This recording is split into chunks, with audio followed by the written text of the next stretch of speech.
Je suis 5 generation African American. Je dis African American. Pour moi, je dis Afro. Pour moi, c'est Afro en trois fers. Je préfère dire African American. Mon pays, c'est fait de révolution, rebelle. The African American culture, pour moi, ça c'est tout le temps de rebelle. Quand j'étais petite, je me souviens rencontrer Malcolm X, je suis allée des marches en Washington, j'ai rencontré Martin Luther King, James Baldwin, Maya Angelou. Pour moi, c'est mon vie. Tout le temps, c'est des sujets de rébellion. C'est naturel. J'ai rencontré Cheryl Ann Bolden alors que je faisais des recherches sur les sculptures africaines qui trônaient chez les collectionneurs d'art et qui m'apparaissaient comme des objets arrachés à leur culture et à leurs usages. Je me suis demandé ce qu'avaient à dire des personnes d'ascendance africaine sur ces mêmes sculptures. C'était une manière de s'interroger sur les traces de la colonisation. J'ai alors fait la connaissance de Cheryl, collectionneuse, artiste et gardienne de mémoire. Paid by a whole large group of people. I had to remove, my family was playing, I had to remove my... Definitely tell us about you, Cheryl.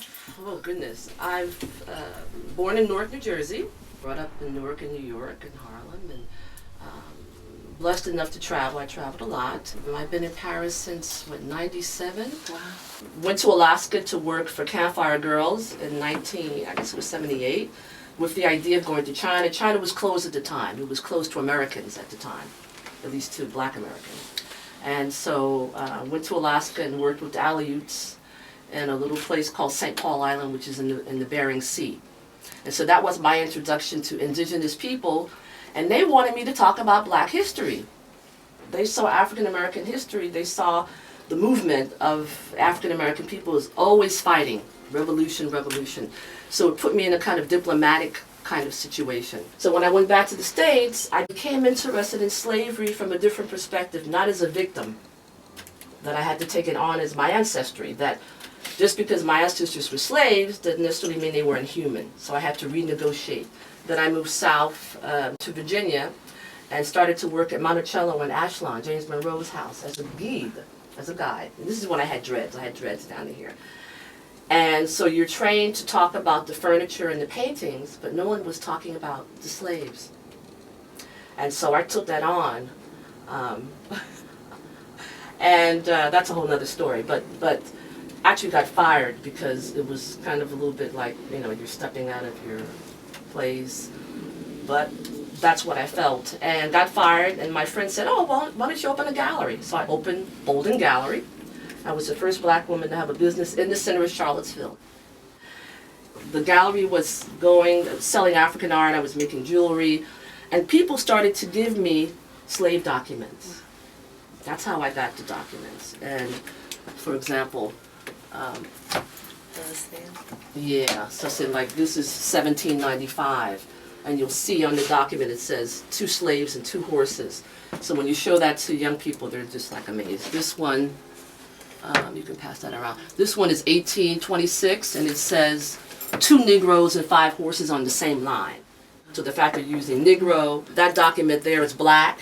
So I turned it into kind of a traveling museum because the teachers started to ask me to go to their classroom. And that's how Museum Precious Carlo started. And the traveling and the spiritual aspect of things that have come my way, it's kind of like this is my work. And it wasn't something that I wanted to do. I didn't necessarily study Black history. It's just that I like to research, and I'm a collector. All that is in me. It's like our history, it's like as I get older, there's accumulation of information and history. And last year I went to Cuba, for example, and I did installations in Cuba at the slave sites. So I'm sort of the installation artist. We call it installation art, assemblage art. Je suis allée au Cuba en 2014. Je fais des installations dans les sites, dans l'esclavage, dans les usines sucrées. J'ai emporté des documents des États-Unis. J'ai emporté mon cheveu, très intéressant, d'utiliser les objets organiques. J'ai fait des tours au Cuba by bus. It was très, très, très spirituel, très, très, très profondément de rencontrer les sites où les personnes esclavages là-bas, par exemple, rencontrer les arbres, les cébas, ça s'appelle les cébas. Ça, c'est presque les mêmes formes de baobab en Afrique, par exemple. À Cuba, vous êtes sur ce site donc, où les esclaves avaient été. Oui, le site de Val de Ujinho. C'est ça. Et vous prenez de l'eau. Non, de rhum. Ah, Ça, c'est du rhum que vous soufflez dessus, d'accord. C'est pour leurs esprits. Oui, le rhum. Non. Pour l'esprit Oui, des morts. on fait de libation. Libation. D'accord. She transforms traditional and contemporary African textiles into simple, classic garments. Cheryl, I want to welcome you to Viewpoint. But things like this are expensive. You can't just say, well, I'm going to open up my own gallery. And so what I admire about you is the audacity of saying, as early in your early 20s, you decided you would work toward first training yourself, which you did. Mm-hmm. But then you had to get in business, and so then what happened? Never had a business background at all. Mm-hmm. Barely knew how to keep a checkbook. But the biggest thing is having the vision. I had a vision, and I had to decide how to accomplish that vision. I never really thought about money so much. Money comes. I really believe that money comes. If you focus on money too much, it'll never happen. I would have never opened this gallery, really, if I were thinking about money, because I didn't have it. And I took out a small business loan for $5,000, which really was enough to get me in trouble. I should have never gone in business. $5,000, and I had some family money. My family helped me out. My grandmother and my father helped me out quite a bit. So you do come from a proud family background there in New Jersey. I understand. I said proud. Is that one of your designs, or is that one of your African purchases, or what? It's actually my design. It's my second collection, the fall and winter collection. And it's, the fabric is actually called Adire, which is from Nigeria. And it's hand-done fabric. And what I did was just take the fabric and turn it into something that I had in my mind. So I really appreciate textiles. What happened, I feel as though we need to travel. We need to leave America and come back. We need to definitely travel and see other cultures. I encourage all students to do that.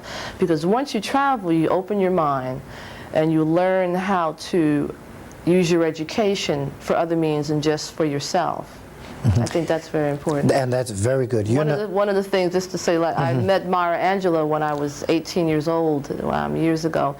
And I asked her, what should I do as a young black woman? And she told me that I should just believe in myself. And I'll never forget that. That was real special.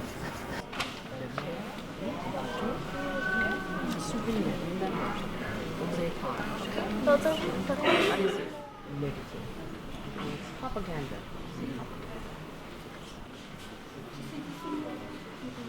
To see these paintings are just, for me, fabulous. I'm just like, and to see Tanner. This is a book, and it tells you how, comment tu fais des maquillages, comment tu fais des mouvements de noir. Ça, c'est a grand industry. It was a big industry. So you can take a look at that.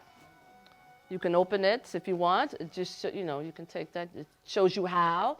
Everything ici, c'est mien. Okay. Mon collection. Do you understand why? I organize this pour vous. So derrière moment, this is for you. Because some of the same documents you see are upstairs, right? But I'm an African American and I wanted, je voudrais partager l'histoire from my point of view. Tu comprends comme ça? Tu comprends un petit peu? Non? Non? Tu comprends pas?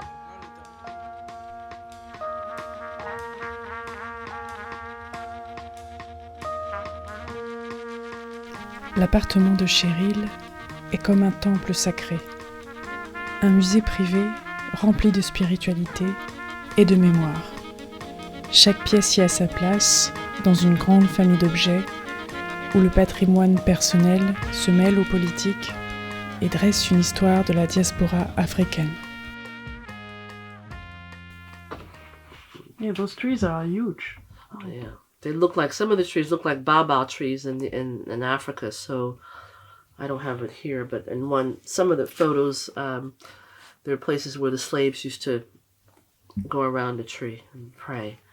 So this tree, I was crying in this tree. Oh my goodness, that was like I when I say see them, I actually felt strong presence in the trees. Oh my goodness, that was incredible. Just remember when my dad was born. So that's his. That's one of his hats. This is a hat when he was an inspector. I don't have his fire hat. I don't have his hat from his truck, from the fire truck, unfortunately. I like memory. I'm really into memory. I like being able to look at this hat and remember my dad when he was doing this job. I imagine a lot of things. So I think collecting this idea of something old, I can really, my grandmother would say, she'd say, you see too much. I've already said that so many times, but now I really understand. So I would actually see things. I don't know if I saw spirits per se. I don't know if you didn't see a smoke. I didn't see anything solid, but you feel things. So when you touch something, like for example, buying African art, when I would go to Africa, there's certain things I didn't buy because they weren't meant to be, purchased. They should stay where they belong, certain pieces of art. And this is the whole thing about museums and how they took some of the, really sacred pieces and they're in museums and they really need to go back to those countries, but then those countries need to have money to build proper museums to conserve them. Because most of the pieces of art were utilitarian, they were used. So that's a whole nother thing about racism and who has the money, who doesn't have the money. Each piece has a history to it. I don't know, when my mom died, and because I was only a month old, I think there was a lot of sadness in the family about that. And I did something called rebirthing. You know what rebirthing is? No. It's like a technique where you, it's like kind of hypnosis therapy in a way. You can kind of see your past life and how you were conceived. And I remember seeing my mother in her casket. Obviously I was just a baby, but I remember seeing her in the casket and how the family was reacting because she was young. She was only 18. She had just turned 18. And I saw how the family reacted to her death and how I had this feeling like I had a responsibility. I didn't know what it was at the time, but now I realize it's about the transmission of history somehow. Maybe not just my history not my family history, but also the African American history and culture is family, because you never know who you could be related to in the United States because of slavery. People being sold, families being split up. You don't know who was who in a lot of ways. It could be your cousin somewhere that you don't know about. So somehow this idea of transmitting the history of African American history and culture it's pretty incredible.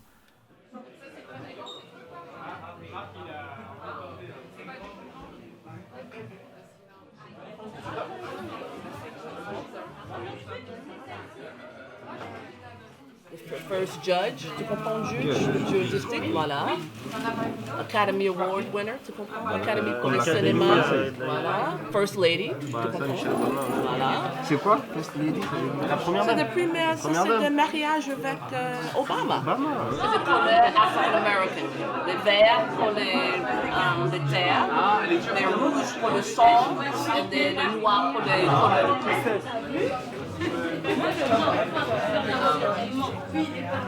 Vous connaissez? Ok, c'est bien. Moi, j'en ai pas de...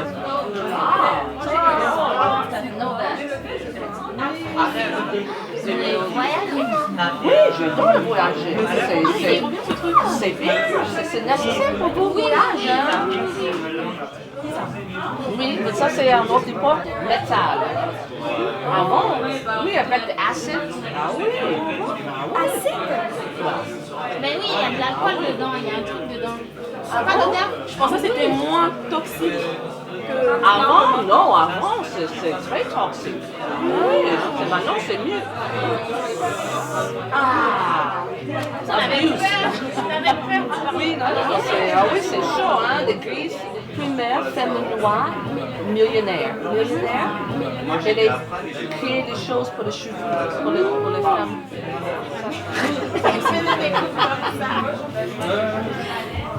Regarde, il y a des prix et tout. Black Panthers.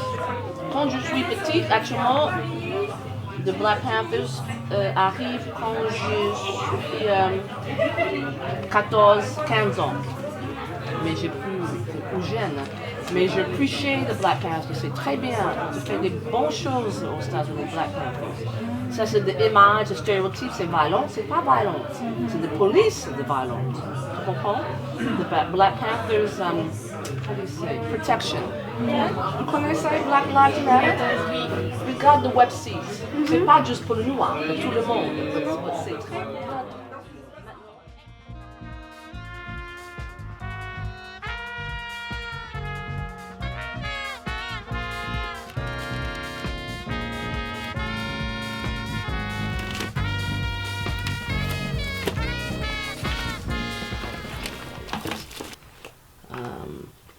Coon. Okay, so the idea of coon, a raccoon, you know what a raccoon is? I don't know how to say it in French. Ça, c'est le rat. It's like a big Raton, rat. raton, Raton. And there he is again with the black face.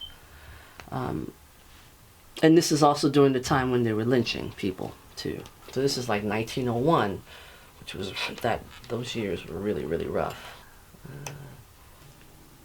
This is British. Gollywog is British. I mean, look at this guy's eyes. Okay, he's a character, but this doesn't look like a real person. That's not a real person. That's an animal. I mean, it looks weird. So this is a stereotype, and so this was perpetuated in dolls. It's actually was a story by a British woman who moved to the United States. 1906, she went to the United States and she saw the minstrels. You know, the images I was showing you with the white guys with the makeup and all that, and the hat, the top hat. So she created a story called The Gollywog and the Three Dutch Girls. And this is an original book by her, Florence Upton. And at first the book, The Gollywog, was a positive image. So you have these Dutch girls, and it's an adventure. He's a nice guy. He's not mean. He's very nice. And then for some reason, this image turned into being kind of like an ugly image that a lot of the kids had a gollywog, but it was like a gollywog was, if you're not good, you're going to be eaten up by the gollywog. And so they had these dolls. And again, you have the same smiley face. Everything that you see with black people is smiley, right? Even this, what did I just say? I just had this. This is French. And this is a gollywog. And it says he's sitting in the bathtub with a little white girl in a bathtub. And she's pointing her finger at him. And she's saying to him, "This is no place for you, sir." So, I mean, she's in a bathtub. So it's like the stereotype is that this guy, weird-looking guy, is peeping at the white girl.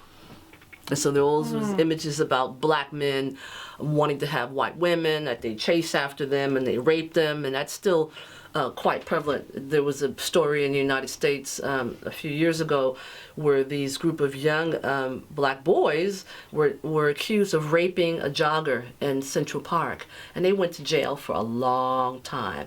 And in fact, Trump was trying to get them for the death penalty. That's another story. So we're talking about those negative images. Black men, this idea is they want white women. The black people in England were like, you know, we want to get rid of this image. We don't want to use this image anymore. There's a lot of images of Gollywog. And they're complaining about it. They just don't want that image anymore to be used. And a lot of the white people are saying, why? You know, this is part of our culture and we want to use it. The black community internationally is saying, look, these images are negative. And so if you're going to have a gollywog, huge eyes, and it looks really scary, and you're selling these to children, then you should have a doll. All the other white dolls, for example, they look normal. But this looks like an animal. So if you're going to have a doll, a black doll, then you have a beautiful black doll. You don't show a doll like that was kind of gritose, ugly, next to a little pretty little blonde head with curls and and smiley. Now I found this in Paris, and this is supposed to be Aunt Jemima. Aunt Jemima, she was selling flour, as I mentioned, flour and pancakes. Now, the question for me is, what was it doing in Paris? You can see it's English because it says flour. So must be talking about Aunt Jemima. So it was in Normandy. She said they found it in Normandy. So it was probably in the window. I have no idea how old this is. This was actually a publicity for selling. I mean, it's art now, but it was actually, when it was made to sell, yes.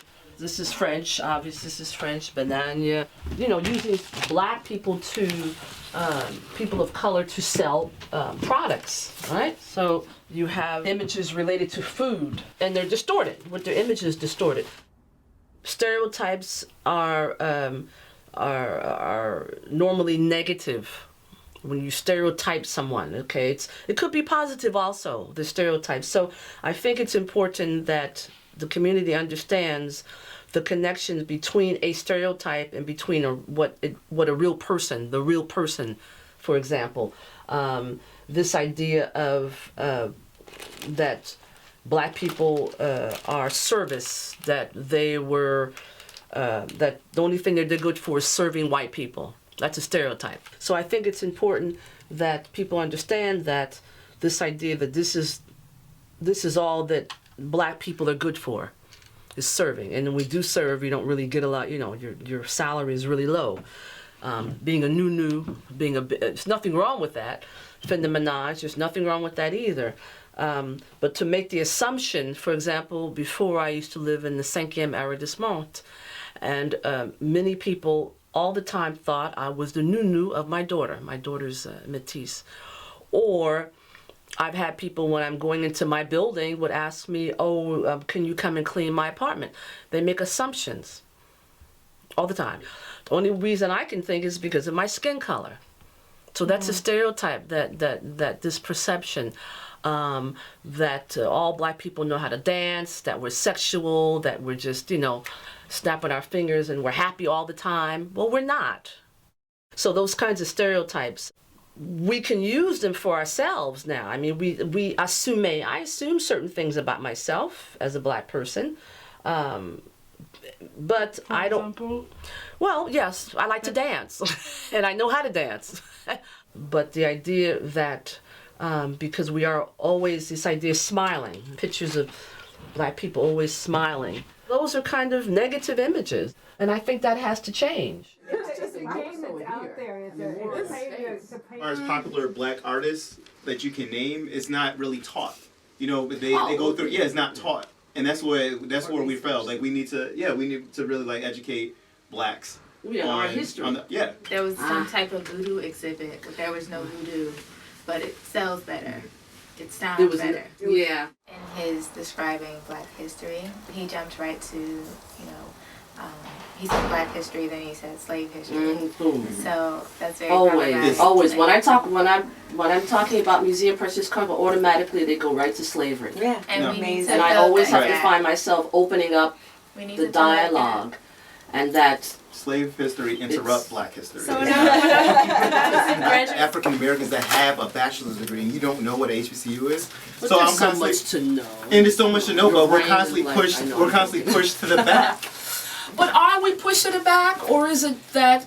Well, by mainstream, we're pushed to the back. Yeah, but you know what? I have an issue now, because now information is out there. For now, we have new information. Part of it is being able to have an interest in it, right? Once you really get into it, stuff pops up. You know what I mean? Once you like the connection. So in terms of being pushed back, I agree with you, but then today, it's there. So it's not being pushed back. It's really more about us pushing it forward. Right. See what I mean? So but besides in this room, you see diverse educators. But in the education system, you don't see many faces like this. So I was telling them earlier, that when they see me in a suit, young black boys say, they see me in a suit. They ask me why am I going to a funeral? Ooh. black boys, or why am I going to church afterwards? So they're not familiar. So it's not us that's not pushing it. It's the majority that has no knowledge of what's black. Because of politics and because of what's going, we still have to, I believe this, somehow the semantics, we have to call ourselves something of the tribe to really make that strong connection. See, to me, the stronger is the black aspect of it. I'm with you, because no matter where I go, I'm black. You black. It doesn't matter if I'm in America. That's it doesn't matter if I'm in Paris. Right. It doesn't matter if I'm in the West Indies. It doesn't matter if I'm on the continent. It don't matter where I'm black.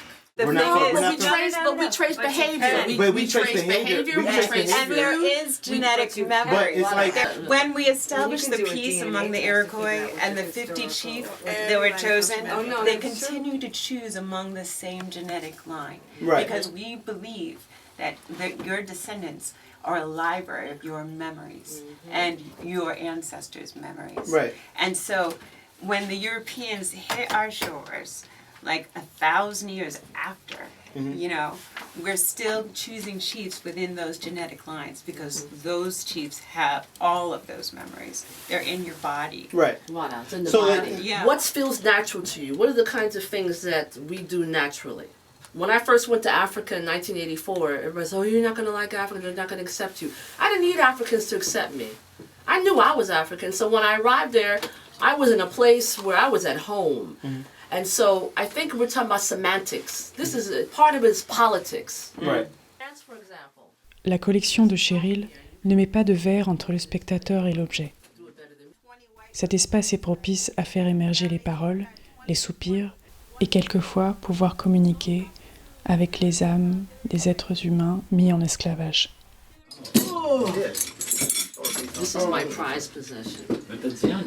This piece I found in my neighborhood, and again, I'm a kusha. I go on the streets and pick up stuff. So good. So do I. So in my neighborhood, there's an antique shop, and I just happened to walk into the shop, and it was hanging on the wall. It was for me. Right. This was for me, and I didn't have any money. I never had money, and it was on the wall. And I walked in the shop. I was like, no. Right. No, man, no. And I was so, of course I had to put it on layaway. Now there's the whole question, why do I have to pay for it? Well, yeah, because this but I had to. I mean, it was this man's property and it was somebody's family, and so I had to buy it, and I bought it because I wanted to make sure that, now the students, and I'll send pictures, the students love this. I mean, they play with it, they put it on. When I brought this home, my daughter was like, Mom. So I get everybody to touch it because, 18th century, this is for the ankles, slave document. And I get the students, everybody touching it, and I had it in my house for a while because I didn't have the space. And the more you touch it, my idea, I'm calling it the chain project, because you touch it and it's like liberating. So whoever wore this piece, someone told me it was probably a woman. One girl, I have an image, she's like trying to figure out her whole thing, her whole, go on. Because they have so much distance from this that they're able to look at it. They look at it, and she was just this, and I show you, she was, how do we unlock it? I have a video of this young girl in Nantes, I was just in Nantes, trying to open this thing, and I kept looking at her going, wow. She was so like adamant, I'm going to open this up. And I'm like, well, I never opened it. Yeah, if you want to do it, and I let her do it, so I have it on the camera. And it was a girl. Girl. She was trying to open this thing, and I just kind of sat back and like, okay, I'm dealing with the other students, and let her, and everybody's watching her, and then they finally opened it and put it on the ankle, and then I was like, you know what? What if you can't get it off? Let's make a science fiction film out of this. I'm sorry for laughing, but it's your birthday, girl. I'm giving you some gifts. And they were like, yeah, that's cool. But so putting it in the context of, I know, right?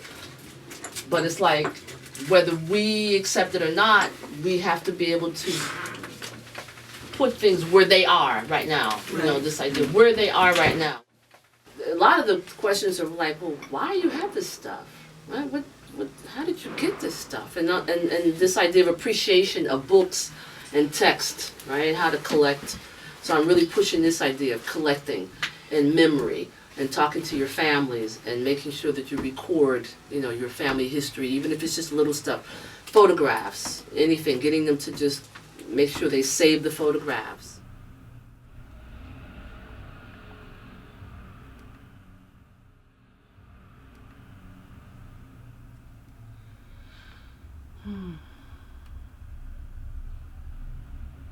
I'm fifth generation American. I love being American. I don't say it's the greatest country in the world. I don't like saying that, but I do think it's unique, but I can critique it. Trump just showed really the true face of the United States. As great and wonderful as it is, it's still in a lot of ways a segregated country. Now, just because you're segregated doesn't mean you don't like each other. That's not the issue. The issue is who has access to resources. Who has access to resources, access to money, access to proper legal help. I mean, again, recently these young boys being shot down by police. I mean, this is crazy. This is crazy. Everybody should be up in arms, not just black people. Everybody should be supporting Black Lives Matter, for example. Anytime you have identity politics in the United States, it's considered to be subversive, just like Martin Luther King. He was the FBI, he was on the subversive list. Angela Davis, the Black Panther movement, they were saying that the Black Panther movement was violent. No, they weren't violent. They were reacting to violence. I mean, they were having school programs and breakfast programs for children. And so, yes, the violence came because people were trying to protect themselves. I try to remain positive, which is kind of cliche, but I keep in touch. I read a lot. I listen to journals, and I see that I'm saddened by it. Sometimes I get really sad. I'm not so angry. I'm really more sad than anything to think that at my age, at 61, that we're still dealing with issues related to race and that it's getting worse, or that it's never really left. Those problems have always been there and we haven't dealt with them. So things have been covered up. So this work that I'm doing to talk about the subject matter on different levels as an artist, this sustains me. Being able to talk about it, it's my therapy. It's a way to be able to get it out, to talk to other people about it, because I'm speaking to lots of other people. I have my own opinions, but when you speak to other people and they share their experience, you're like, yeah, I see that and I feel it. So what can we do so that the subject matter can be dealt with in a way that's open and honest, without guilt, but also to be gentle with each other. So it's not about who suffers more, it's talking about what's happening today. How can we make things better today? We can't just constantly be negative, like the world is going to come to an end. I mean, eventually it will, but not right now, I don't think.